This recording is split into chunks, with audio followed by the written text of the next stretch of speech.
First, a disclaimer.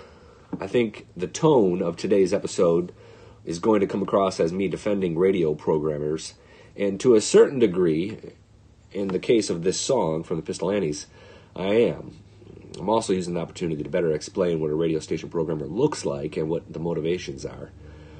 Later, in other episodes, in another episode, I'll passionately take the side of the women in country music. I promise to remain fair and intentional here, but if I do sound like I am taking the side of the radio programmer, it's not necessarily that I'm on that side. I'm just explaining them a little bit more today than I would be otherwise. So let's talk about who is on air and programming radio stations, because I think the mistake that people on the fighting side of this women in country music conversation make is assuming that the programmers have the same goals as the artists. And that is to put the best music on the radio, best, of course, being a subjective term. And that's not true.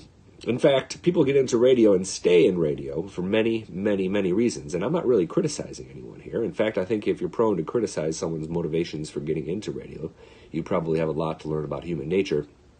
I myself did not get into country music radio because I loved country music, or even music. In fact, I very much got my education on air. I'm not totally exaggerating when I say that 15 years ago, I probably couldn't have told you the difference between Kenny Rogers and Kenny Chesney. But I liked radio. I liked being in a position to entertain, tell jokes. I liked talking to the callers. It was fun. I was 23 at the time. It was enjoyable. There was a thrill to that. And there was a job available at the country station in town. What I'd learned over the course of the next decade is that there is just as much joy found in being part of a community during times of need as there is making jokes.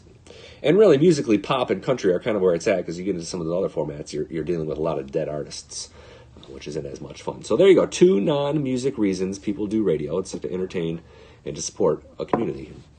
You know, some people just have a great voice, and it's really easy to get a job in radio with a voice and the ability to show up on time. That'll get you a pretty long ways. You can get afternoon drive in a small market radio station by just showing up. Lots of DJs I worked with really had a hard time with that. And, well, they got fired pretty quickly.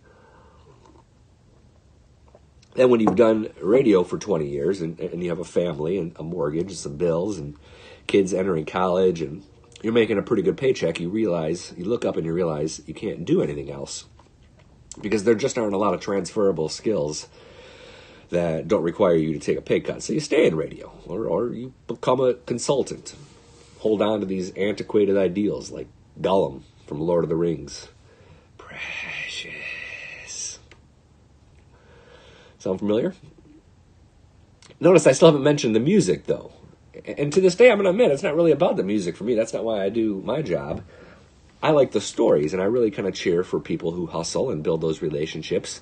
And I promise I'm getting to the Pistol Annies here very soon. This all has to do with the Pistol Annies and their new song. I like the artists who hustle and build relationships and are genuinely kind. I'm always going to cheer for Low Cash before I cheer for Chris Stapleton. And that's for the doubt when you release an independent single, when you've burned those bridges or not focused on building them in the first place. So it's not all about the music, kind of for this one very simple reason, is that radio doesn't get penalized for what they do not play. And this is crucial to understand. Radio doesn't get penalized for what it doesn't play. Runs a little bit contrary to the conversation where people are screaming mad that they're not playing women in country music. I get that, but if you're just a listener who is not plugged into that conversation, you're not tuning out because you're not hearing a song. You're only going to tune out because you hear a song you don't like. And it is important to understand that this conversation is happening. We're kind of the minority of country music fans right now. Awareness isn't really a problem anymore, but it's not mainstreamed, I wouldn't say. So this is sort of the motto. It's a little bit chicken shit, no doubt about it, and it's kind of reflective of radio is, and you kind of have to appreciate that.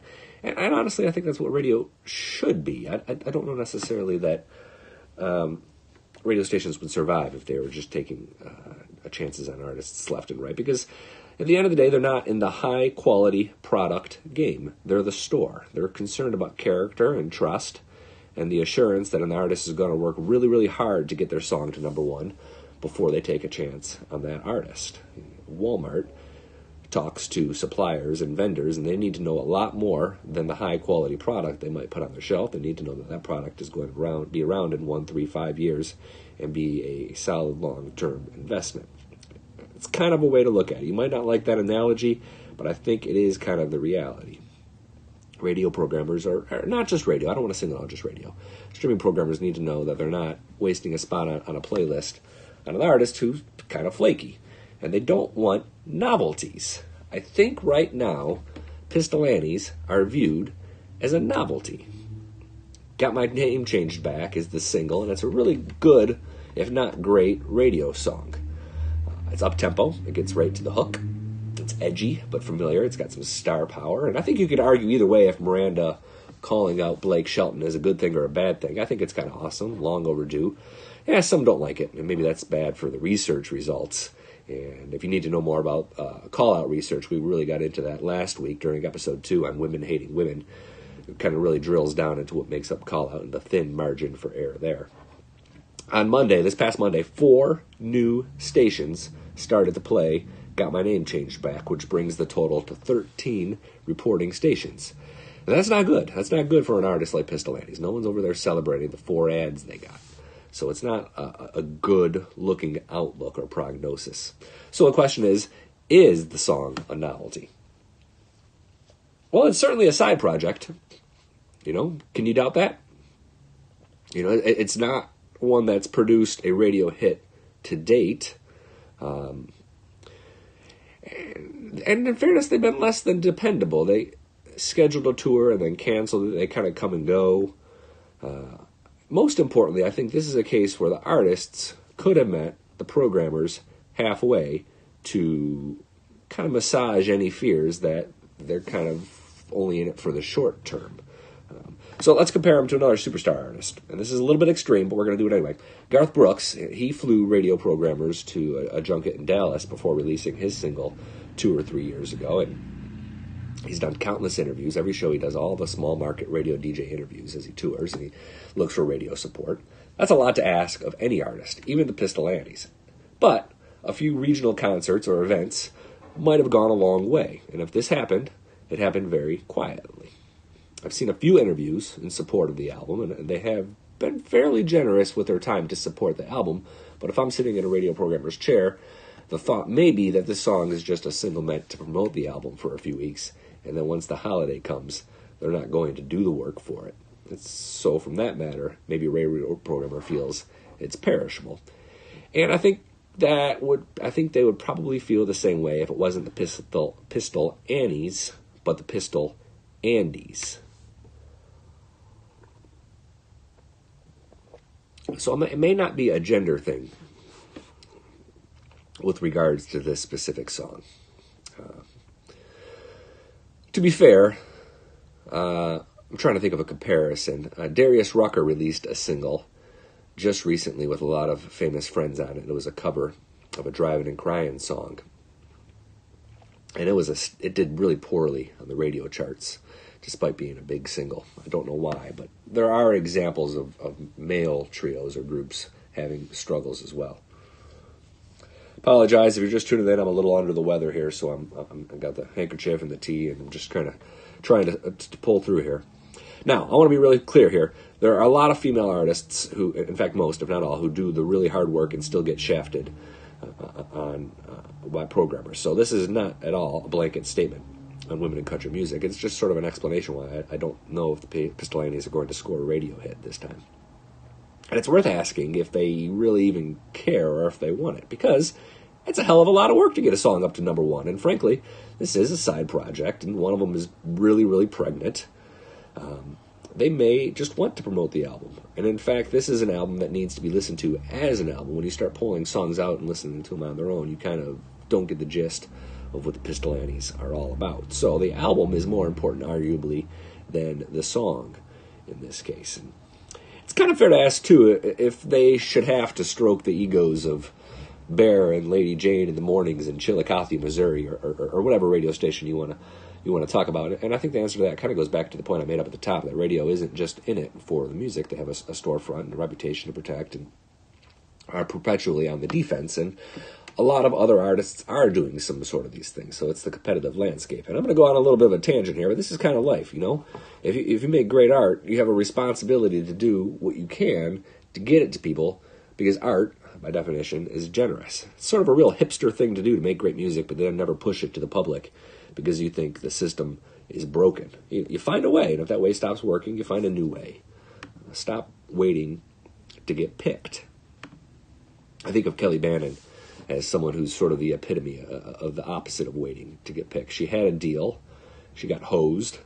She was definitely a victim of the dearth of women in country music. Famous was a jam. That's a great song, but she didn't stop. And if she complains, she doesn't do it a lot publicly. She started a really great podcast and kept writing and working and released some songs and then released 3 more songs.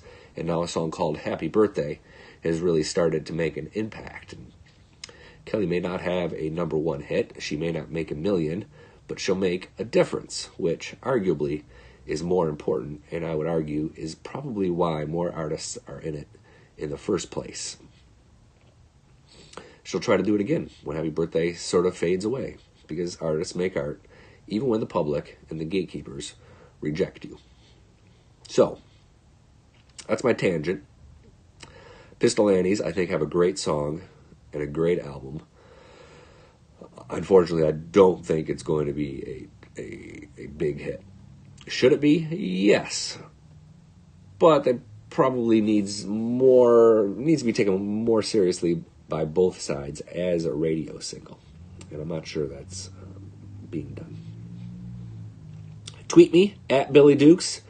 Email me, billy@townsquaremedia.com. I didn't get many questions last week after the episode. I got more comments, people in support and appreciating kind of how I broke down some of the stats.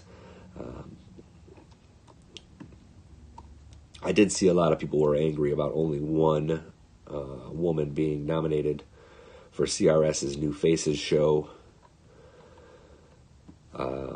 I just didn't have time to kind of comprehend that, wrap my thoughts around that. I don't want a knee-jerk reaction to something like that. That's not what I do. We're going to have, next week, we're going to have the CMA Awards, and after the CMAs, there's definitely going to be a case that not many women won or were even nominated, and people may be angry at the CMAs for that. There's something to that, but it's also sort of the result of a process that's failing us, and I think that you could probably say the same thing about the CRS New Faces show. It's the lack of women as a result of the process, not necessarily the immediate fault of the people in charge, although those people are kind of the same people. I will say, though, that, the voting process for New Faces, this isn't the Constitution here. This isn't the United States Constitution where you can't change things to get people shine a light on some artists that are deserving but don't follow your rules. These rules can be tweaked, and no one's really even going to mind. It happens all the time. So a little bit disingenuous to suggest that they just didn't qualify. Tough luck. Try harder next time. Thank you very much for tuning in. I made it all the way through without sneezing all over my phone and my computer. My eyes are a little watery. Looks like I'm crying. I just got a cold. Next week I hope to be in better shape. If you like this, please subscribe on YouTube, share with a friend, comment, tweet at me at Billy Dukes, and find me on email. I respond to as many comments as I can that are comments that are made respectfully. And we're going to take it week to week. Next week I'm going to get into a little bit more the history of women and address this idea that there was a glory day, a glory age of country women on the radio. Some interesting numbers and ideas on that I'm not going to give away because, frankly, I haven't written it yet. Have a great weekend. Stay warm. Enjoy the CMA Awards. Bye-bye.